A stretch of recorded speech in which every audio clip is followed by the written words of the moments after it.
चलिए आज की क्लास में हम देखने वाले हैं गायों की द्विप प्रयोजनी नस्लें। कौन सी देखने वाली है? गायों की द्विप प्रयोजनी नस्ल।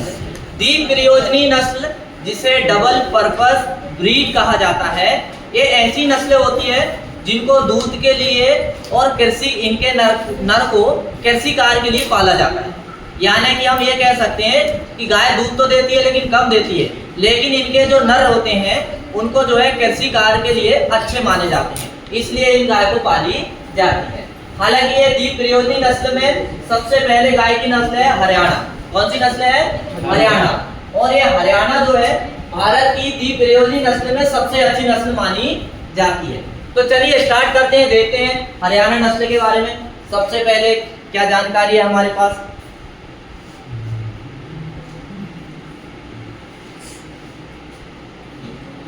यह नस्ल भारत की सबसे प्रसिद्ध नस्लों में से एक है। इसे सारे देश में द्विकाजी नस्ल के रूप में प्रयोग किया जाता है। द्विकाजी मतलब समझ में आया ना? दो काम करने वाली। एक तो इनकी मादा दूध भी देती है और इनके नर जो है कृषि कार्य के लिए अच्छे माने जाते हैं, इसलिए इन्हें द्विकाजी नस्ल कहा जाता है। अब उत्पत्ति स्थान की बात आती है हरियाणा की, तो हरियाणा का उत्पत्ति स्थान तो उसके नाम से ही पता चल रहा है कि इस नस्ल का नाम हरियाणा है, तो इसका मतलब इसका उत्पत्ति स्थान हरियाणा ही होगा। तो इसका मूल स्थान क्या है? हरियाणा। हरियाणा के अलावा और कुछ जिले हैं, रोहतक, हिसार, करनाल, गुड़गांव, यहाँ पर भी ये पाली जाती है। तो देखिए हरियाणा नस्ल जो है कुछ इस तरह से दिखती है, ठीक से आप पहचान कर लीजिए। सींग ऊपर की ओर होते हैं और इसका जो गलकंबल लटका हुआ रहता है और कुबड़ उठा हुआ रहता है, मुतान भी लटका हुआ, और आयन जो है अच्छे होते हैं, और पूंछ जो है काफी लंबी जमीन की ओर झुकी हुई होती है और देखने में काफी अट्रैक्टिव और आकर्षित होती है। क्या ये आपको डायग्राम समझ में आ रहा है? आप पहचान कर लोगे? ठीक। अब इसके बाद में इसकी कुछ और हम जानकारी देखते हैं। देखिए यहाँ पर अंग दिए हैं, ये सींग है, ये कुबड़ है, ये सफेद धूसर रंग की होती है। यहाँ पर विकसित थन विकसित और दूध उत्पादन के लिए उपयोग, यहाँ पर कुछ जानकारी दी है। अब ये गलकंबल है, लटकती गलकंबल, गर्दन की त्वचा लटकती हुई और मुलायम। गर्दन की त्वचा को यानी गर्दन की चमड़ी को ही क्या कहा जाता है? गलकंबल कहा जाता है। फिर यहाँ और कुछ जानकारी दी है। मजबूत एवं लंबा शरीर लंबा, गहरा, मजबूत और सुडौल होता है। द्विउद्देशीय नस्ल है, दूध उत्पादन तथा कृषि कार्य के लिए अच्छी मानी जाती है। सीधे बैठो, टिकना नहीं है। कुछ जानकारी यहाँ पर है। अन्य विशेषता में दूध का उत्पादन 1500 से 2500 लीटर दूध देती है एक ब्याह। ठीक है, पुस्तक में थोड़ा 19-20 होगा, कोई दिक्कत नहीं, ठीक ना? आप उसी को लेके चलना। अब यहाँ पर इसका विस्तार देखेंगे। विस्तार में क्या दिया है कि ये नस्ल और कहाँ-कहाँ पाली जाती है। तो ये पशु संपूर्ण दिल्ली, पश्चिम उत्तर प्रदेश तथा राजस्थान के अलवर तथा भरतपुर आदि जिले में पाली जाती है। अब बात आती है शरीर की विशेषता। किसकी बात आती है? शरीर की विशेषता। तो शरीर की विशेषता में क्या क्या है विशेषता इसकी? देखिए इसके शरीर का रंग क्या रहता है? सफेद या हल्का धूसर। कैसा रहता है? सफेद या हल्का धूसर। मुंह लंबा होता है, सकरा होता है, माथा चपटा होता है, सींग छोटे होते हैं तथा ऊपर की ओर उठे हुए होते हैं। ये इसकी विशेषता है। दोनों सींगों के बीच मुंड उभरा हुआ होता है, मतलब दोनों सींगों के बीच जो मुंडी रहती है वो सामने की ओर उभरी हुई रहती है। जैसे बकरे की मुंडी आपने देखे होंगे, वैसा कुछ आकृति की होती है। ठीक। इनके कान छोटे होते हैं, कद मंझोला होता है, गर्दन मजबूत तथा गलकंबल और ठाटा छोटा तथा मुतान खींचा हुआ होता है। अब यहाँ पर इसकी हम उत्पादन क्षमता देखेंगे। क्या देखेंगे? उत्पादन क्षमता, उत्पादन एवं उपयोगिता। ये 300 दिन के ब्याह में, कितने दिन के ब्याह में? 300 दिन के ब्याह में 1500 से 1800 किलोग्राम दूध देती है। कितना देती है? 1150 से 1800 किलोग्राम दूध देती है, या आप सीधा बोल सकते हैं 1150 से 1800 किलोग्राम दूध देती है। इसके दूध में वसा की मात्रा अच्छी खासी होती है, 4.5%। ठीक। अब यह कैसी नस्ल है? हरियाणा नस्ल के बैल बहुत प्रसिद्ध है, मतलब इस नस्ल के बैल जो है बहुत अच्छे प्रसिद्ध है। जो जोतने एवं भार वहन के लिए अच्छे माने जाते हैं, और इनकी गाय भी दूध का उत्पादन अच्छा देती है। अब बात आती है हरियाणा नस्ल के पशुओं की औसत माप और वजन की। तो गाय का वजन होता है 340 किलोग्राम, बैल का होता है 420 किलोग्राम, सांड का होता है 490 किलोग्राम। अब यहाँ पर ये कहाँ पर पाली जाती, देखिए राष्ट्रीय पशु फार्म हिसार हरियाणा में पाली जाती है। इसके अलावा ये विभिन्न पशु प्रजनन फार्म जैसे कुमेत, भरतपुर, पानीपत, हरियाणा, बहादुरगढ़, गाजियाबाद आदि ये फार्मों में ये नस्ल की गाय पाली जाती है। तो बताइए हरियाणा नस्ल में अभी तक कोई समस्या क्या? नहीं ना? चलिए अगली नस्ल हम देखेंगे। अब कुछ जानकारी और दी है, क्योंकि ये नस्ल जो है छिंदवाड़ा में भी पाली जाती है। तो नहीं ना? तो देखिए कुछ ये मध्य प्रदेश में भी पाली जाती है। देखो मध्य प्रदेश में हरियाणा नस्ल की गाय व बैल प्रमुख पशु प्रजनन फार्म इमली खेड़ा जिला छिंदवाड़ा में पाली जाती है। इमली खेड़ा में भी ये नस्ल को पालन किया जाता है। अब दूसरी नस्ल आती है थार पारकर। क्या आपको हरियाणा नस्ल समझ में आई? किसी को कोई दिक्कत हरियाणा नस्ल में? नहीं ना? अब इसके बाद में हम देखने वाले हैं कौन सी नस्ल? थार पारकर। कौन सी नस्ल देखने वाले हैं? थार पारकर। तो थार पारकर के बारे में देखते हैं।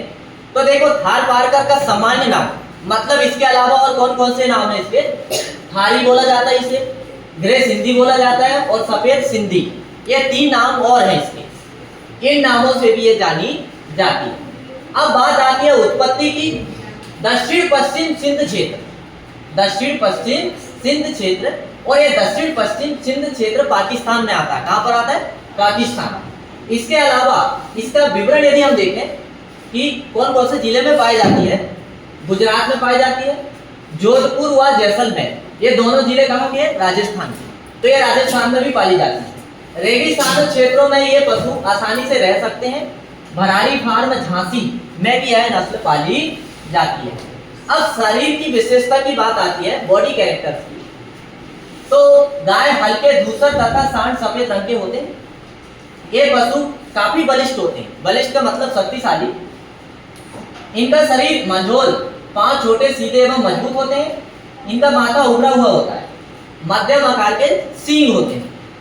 इनका आयन विकसित होता है तथा 3 से 4 इंच लंबे आयन में थन पाए जाते हैं। अब देखिए ये कुछ इस तरह से होती है। थार पारकर गाय को आप देख लीजिए। आपको जो है शुरू में हमने हरियाणा नस्ल देखे थे, इसके बाद ये थार पारकर। तो हरियाणा और थार पारकर में बहुत अंतर है। कैसे पहचानोगे? उसका माथा छोटा होता है, इसका माथा देखो बड़ा होता है। बैल जैसे आपको ये दिख रही है आपको, ठीक है? ये बिल्कुल अलग डिफरेंट जाति। हालांकि उसको और इसको पहचानने में थोड़ी दिक्कत हो सकती है, लेकिन बड़े आसानी से पहचाना जा सकता है। इसका यहाँ से ये रंग धूसर होता है। ये देखिए यहाँ पर गर्दन पे, और इसकी थोड़ी बनावट भी अलग होती है। तो इस तरह की ये नस्ल होती है थार पारकर। अब इसके बाद में उपयोगिता में देखेंगे। क्या देखेंगे? उपयोगिता। उपयोगिता क्या है इसकी? ये पशु काफी मजबूत होते हैं। उपयोगिता मतलब उत्पादन की बात आ जाती है। उपयोगिता मतलब क्या होता है? उत्पादन। अब उत्पादन में हम बहुत सारी चीज देखते हैं कि प्रति व्याप में कितना दूध देती है। काफी सारी ये जानकारी देखने को।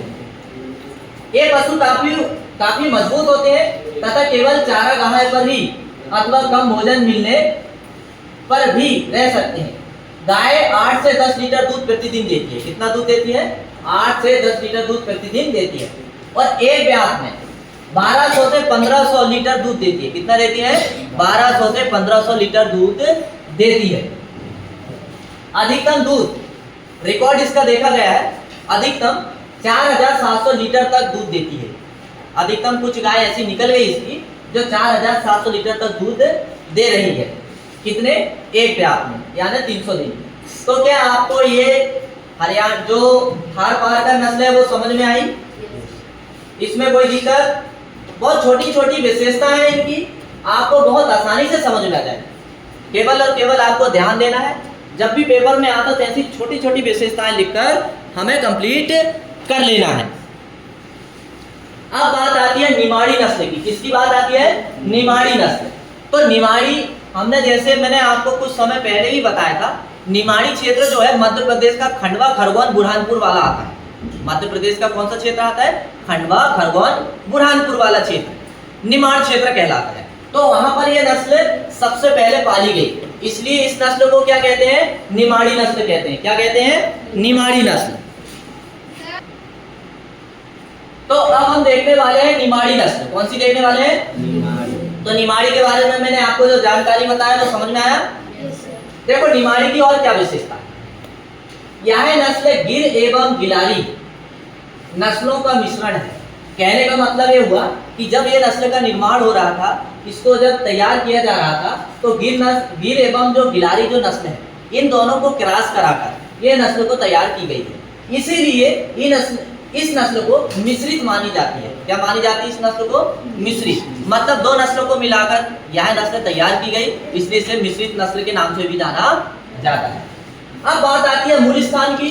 तो यह मध्य प्रदेश के खरगोन जिले में पाई जाती है। कहां पर पाई जाती है? मध्य प्रदेश के खरगोन जिले में पाई जाती है। इसका मूल स्थान निमाड़ जिला है।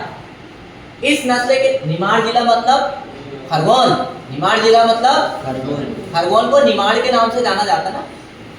नहीं पता चला कि निमाड़ जिला कौन सा आ गया, यहाँ दिक्कत हो जाएगी। फिर समझ में आया निमाड़ जिला कौन सा?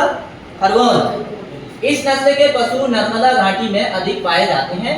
ये महाराष्ट्र में भी मध्य प्रदेश से सटे भागों में पाए जाते हैं। महाराष्ट्र जो मध्य प्रदेश से लगा है ना, तो मध्य प्रदेश में तो होती है, कुछ संख्या में महाराष्ट्र में भी ये पाली जाती है। शरीर की क्या विशेषता है? पशु का रंग लाल होता है, सिर पर सफेद धब्बे पाए जाते हैं, इनका माथा उभरा हुआ, आंखें चमकीली और गुलाबी रंग की होती है। सींग माथे के बाहरी सिरे से निकलकर बाहर की तरफ उठे रहते हैं। इनका गल कंबल पतला और अधिक सलवटों वाला होता है। सलवटों मतलब घेरा वाला होता है। ये देखिए, ये देखो घेरा दिख रहा है। ये ऐसा नदी के जैसे लहर चलती है, ऐसा घेरा होना सलवटों वाला कहलाता है। क्या कहलाता है? सलवट कहलाता है।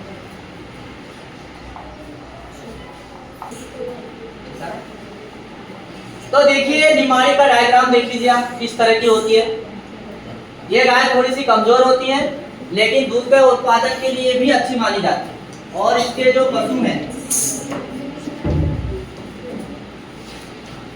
काफी अच्छे दुधारू होते हैं, और इसके दम जो है कृषि कार्य के लिए अच्छे माने जाते हैं। तो देखिए रंग इस तरह का होता है, सींग ऐसे होते हैं, सींग छोटे से मध्यम आकार के पीछे की ओर मुड़े, शरीर मजबूत मध्यम आकार का, कान मध्यम आकार के, गल कंबल अच्छा विकसित, रंग समानतः लाल भूरा जिसे सफेद चित्तीदार, हर मध्यम आकार का, दूध उत्पादन के लिए उपयुक्त। और दूध का कितना लीटर दूध देती है? 1500 से 2500 लीटर दूध देती है। तो आप एक बार ये गाय को जो है देख लीजिए, ताकि आपको कहीं मिले। हाँ, तो निश्चित ही आपको इसकी समझ हो, मतलब इसको पहचानने में आसानी हो। इस तरह का ये देखिए। और हमने विशेषता में भी देखे थे कि माथा में जो है सफेद रंग का धब्बे पाए जाते हैं, है ना। माथा में कैसा? सफेद रंग का धब्बा होता है। ये देखिए मस्तक में सफेद रंग के धब्बे पाए जाते हैं। तो अब हमारी